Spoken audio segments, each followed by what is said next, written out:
সময়টা গত ৩০ ডিসেম্বর। পাহাড়ের গহীন জঙ্গলে জুম চাষ করতে যান ৫২ বছর বয়সী খাইংডং মুরং।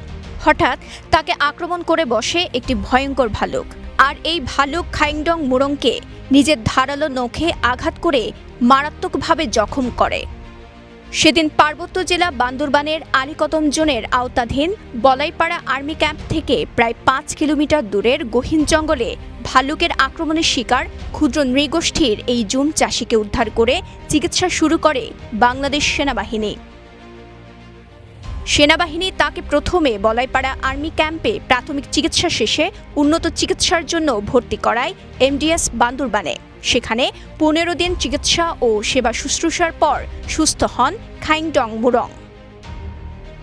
গত ১৪ জানুয়ারি বুধবার অধিনায়ক সাতফিল্ড অ্যাম্বুলেন্সের উপস্থিতিতে এমডিএস বান্দরবান থেকে তাকে আনুষ্ঠানিকভাবে ছাড়পত্র দেয়া হয়।